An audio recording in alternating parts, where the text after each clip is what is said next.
Here we are. Here we are. John Hughes, how are you, my friend? Thanks, mate. How are you doing? Unreal, because I've been drinking Riesling all afternoon with you. I know, very responsibly, of course, very professionally. Of course, yes. Of course, but it is a real pleasure to be here in the Clare Valley with you at the brand new Rieslingfreak home, the Cellar Door, which is just amazing. Barossa Valley. Sorry? Even the Barossa Valley. I'm going to say that bit again. What did I say? Clare Valley. Come on, Tom. Fuck. First go, even the Barossa Valley. We'll just go from the beginning. Yeah. Good. Very good. Too many Rieslings. Too many Rieslings. Too much Riesling. He's going to have a field day. That time Tom forgot where he was. Yeah. G'day, John. How are you, mate? Hey, Tom. Good to see you. Good. This is take number 2 because I just forgot that we were in the Barossa Valley and said, hey, welcome to the Clare Valley. You're surrounded by Riesling, and here you are. Here I am. In the home of red wine. I'm immersed in Riesling with the Rieslingfreak at the brand new Cellar Door in the heart of the Barossa Valley, of course. That's right. And mate, thank you so much for having us and for the amazing hospitality today from you and Belinda and the wines, tasting through the whole gamut of Rieslingfreak wines. There's one or two there, isn't there? There's one or two or 50 or 99 or whatever the numbers go up to these days. But mate, it's great to be here. What we've done is I've given you the challenge, and for our From The Cellar video, and I said we want to pull out a couple wines, and we've extended it to 3 bottles that represent, I guess, a bit about what you and Belinda are doing at Rieslingfreak, a bit about the history, a couple unusual bottles, and you've gone all out here. So the first one we're drinking is the 2017 number 3. Yes. For those that don't know the number system of Rieslingfreak, tell us a little bit about number 3, and I'm going to have a sip. Yes, so number 3 is from the family vineyard, Northern Clare White Hut. 2017 number 3 is probably the Riesling that put Rieslingfreak on the map. Yeah, right. Now, why is that? Yeah, ended up winning 5 trophies at the Sydney Wine Show. And we didn't win the individual vineyard because I forgot to tick the box on the entry form. So, totally. So it should have been 6. The bling's just sitting over there, isn't it? Yeah. Yep. And then 2017 ended up being the vintage of Rieslingfreak in the last 15 years. So it was an amazing year. Amazing year. I don't think I told you, it's a birth year for my eldest. Oh, so, I might need to look for the odd Magnum or 3 litre you have tucked away, which will live forever. So number 3, Clare Valley, comes off the family vineyard there. And I guess a little bit about the background, John. So you kind of grew up on the vineyard. Yeah, Mum and Dad's first vineyard was in Penwortham, which is in the heart of the Clare Valley. It was a Riesling-only vineyard. Right. So growing up, I had me asking myself, what is Riesling? Yeah. I suppose that's what really got me into Riesling. And I suppose what I love about it is the diversity of the grape. Yeah. And here at Rieslingfreak, we make dry and sweet. Yeah. Fortified and sparkling. And then from Mum and Dad's vineyard now is Northern Clare White Hut. Yeah. And we do about 5 or 6 Rieslings just from one vineyard. Just from one side. And that is the beauty. That's the beauty of Riesling, isn't it? Like, you can make so many different types of wines, more than any other grape, I think it's fair to say. Yep. The range from dry and delicate to powerful, textural, skin contact, sparkling, sweet, everything. Yep. There's so many numbers, you never run out of numbers. You could make red wine from Riesling, I'm pretty convinced.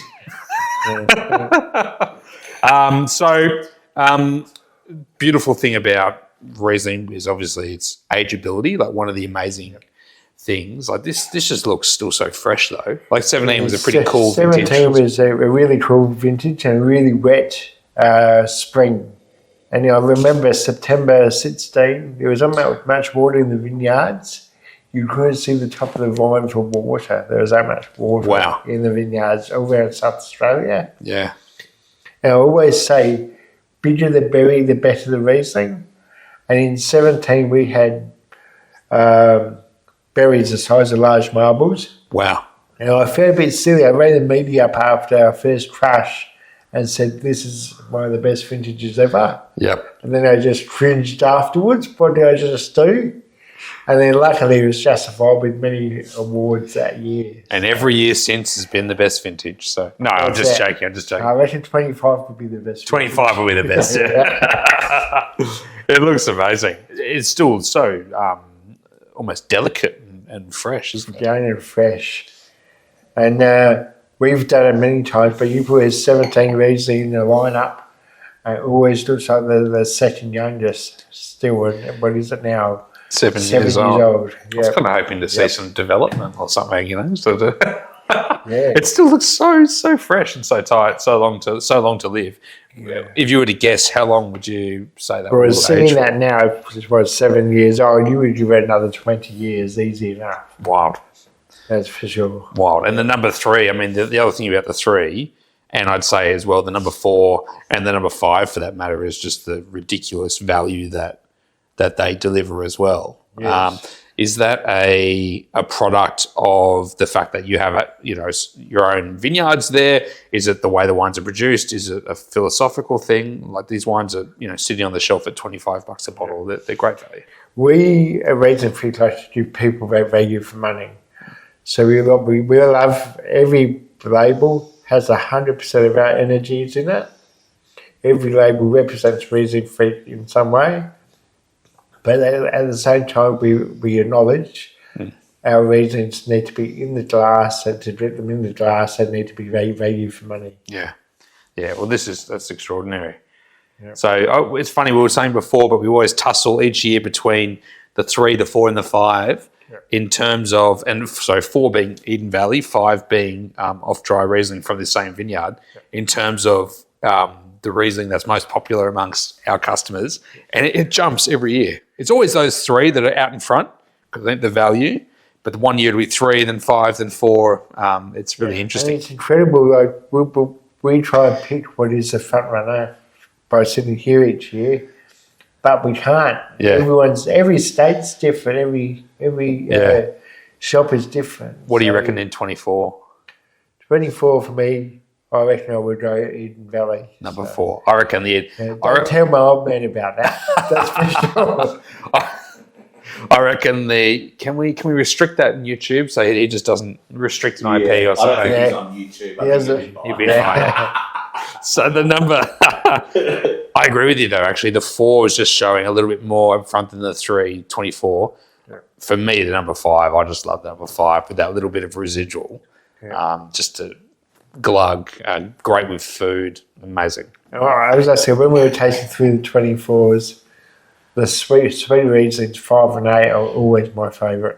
He's a sweetie. A's, for that goes without saying. A, they're very difficult to make, but B, they're very enjoyable to drink. Yeah. So, Fantastic. So let's keep moving. Now, this is a special one we're looking at now. The number 50. I'm just reading the back label here. The Freak's half-century Riesling. That's it. He's raised the bat. Mate, when's the birthday? Next week? The party's next week, but the birthday was over vintage. Oh, I didn't know. Happy birthday. So been gone, but no, we still have to celebrate. So it has less significance. So, yeah. So tell us about what the 50 represents, how it's made. Number 50 being for my 50th is we 7 day one will make a special Riesling for my 50th. But we had, everything was open. We thought over harvest, we would just walk through the vineyards and something would go pop. Yeah.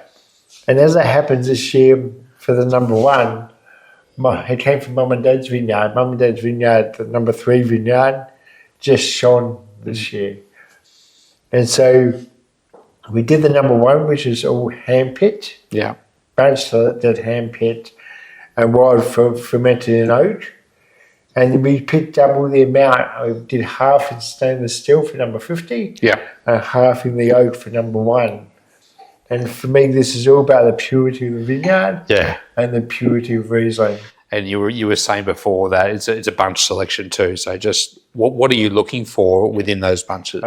What the pictures were guided to was pristine bunches. What does that mean so in the bunch? No sunburn, no bare pet, just pure green tight bunches. Yeah.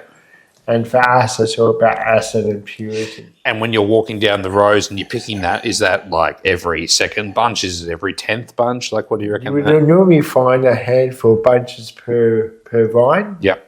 But they were instructed that if it was on the vine, they would just move to the next vine. Yeah.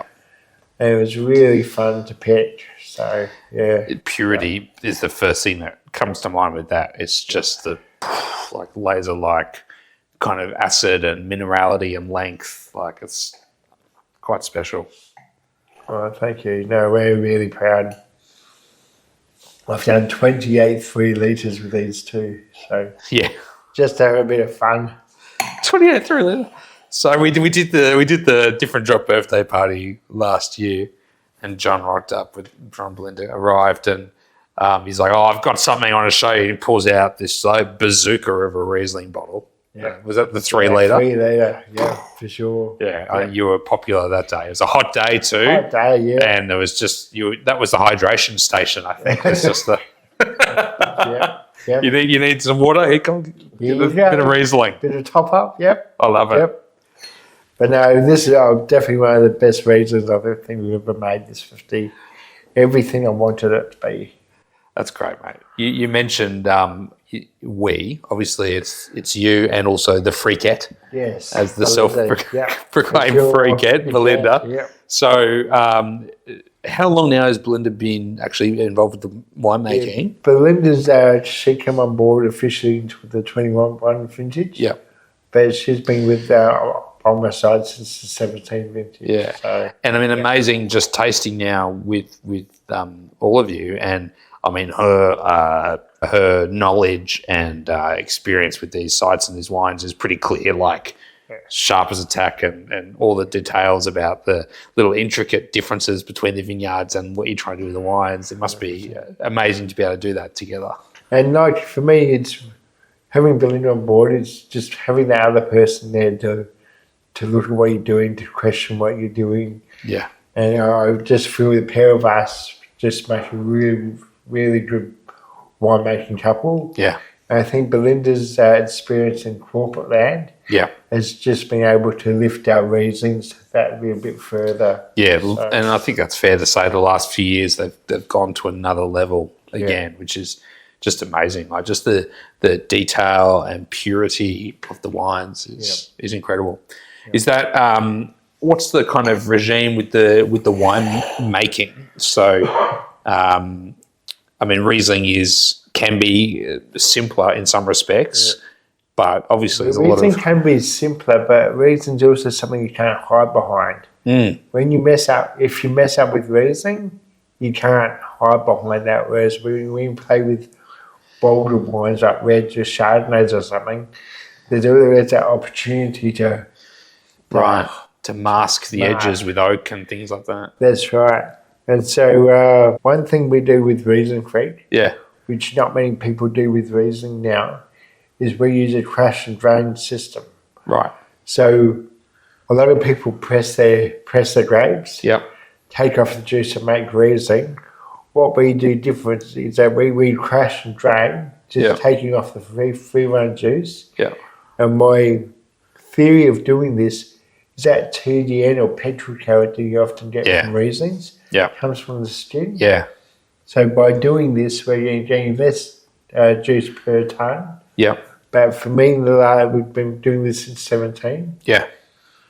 We've been getting a lot more clean and pure juice in our Riesling. Yeah, 100%, because that is a Clare Valley kind of thing, the sunburn, or not sunburn, sorry, but it's that kind of chemical effect in the skins, isn't it, that creates that kerosene character when they age. But yeah, it's a good point. You look at this, and I mean, there's not even the slightest hint of that in the 17 at all. Yeah. Like, which is awesome. Yep. I know, obviously, the why Riesling, like, you know, that's your background, but what is it that you, as the freak, at the Riesling Freak, what is it that you love about Riesling? Where does that passion come from for you? Well, where it comes from is that the first vineyard Mum and Dad owned was a Riesling-only vineyard. So growing up as a young boy, I was surrounded by vines, but all of them were Riesling. So as I got older, I wanted to find out what Riesling was all about. Yeah. which obviously in the end sent me over to Germany, the home of Riesling. But what I love is that diversity. And to say we do dry and sweet Riesling, we do sparkling and fortified Riesling, there's probably not many grape varieties in the world where you can do the diverse styles that we do here with Riesling. Speaking of, so the number one, it's funny because we were talking about which wines to show. We were going a bit back and forth, which wines. I said we want 1 to 2 wines. I just tasted this and I thought, shit, we have to show this. I mean, even just for the glass, if nothing else. Sexy bottle. For the sexy, I love the green glass, but the number one just looks so good. So this is kind of the other half of the 50. Yep. So mum and dad's vineyard. No, this is 2020. Yeah, so different vintage. Different vintage. So 2020, number one's always about best vintage, best vineyard. Because in 2020 ended up being Polish Hill River. Right. And that's the one, is that the same vineyard that goes into number 2? Correct. Yep. So all about hand-picked. Yep. Hand-selected wild ferment. Yep. In barrel. Yep. For 20 months. So into barrel, now what kind of oak is it going into there? Yeah, so we've got a 1,500 litre Foudre. Yeah, great. Which is a 1,500 French oak barrel. Yeah. Wow. It's the stave's been heated minimally. Yep. So it's a very long barrel. Yeah. So it's all about maturation in barrel. Yeah. It's not about the barrel imparting into the wine. And you see this has texture and like a kind of mellow, kind of creamy kind of feel, but it doesn't taste like oak. No. You know what I mean? It doesn't taste like buttery or oaky. It just has this beautiful, lovely round texture. And it's such a point of difference to the other wines, which is racy and minerally and pure. And this has just got this extra breadth and power. One thing I love about oak with Riesling is this being like 21 months in oak, it really softens out that acid. So the way I see it is like, if you look at number 50, the acid to me is like a square. Yeah. But when you look at the 21 months in oak, the acid to me is more round. Yeah, interesting. With soft edges. Yeah. Do you have a favourite amongst or it varies year to year? You said the sweeter ones. Yeah. I love the sweet ones, I love making them and love drinking them. What else is going on, mate? We're sitting in this beautiful Cellar Door, which has been a huge undertaking for you and Belinda. So this is a brand new Cellar Door. We opened it about 2 weeks ago now. Yeah. And what we believe is a bespoke Riesling Cellar Door. So a lot of thought's been given into light, to colour and to fixtures to best showcase the Riesling in the glass. Amazing. Well, congratulations. Like, it's been so great over the last, to work with you now for as long as we have been, 8 or 10 years, and we've loved every moment of that. But just over the last probably 3 or 4 years to see just the accolades and the success and the recognition for what you're doing is so rewarding. I mean, for us as mates of yours, let alone how it must be for you guys. Like, it's been quite a journey. Oh, thank you. It's been a big journey, a bit overwhelming at times, but I think just the dedication we've given to one variety has really helped put us out there as to what we're doing and how we're doing that. Amazing. Well, good on you, mate. The Freak. We love the Freak. Yeah. Should we go get a beer? A beer? Done. Let's do it. All right. Good on you, mate. Cheers. Cheers, John. Cheers, guys. Bye.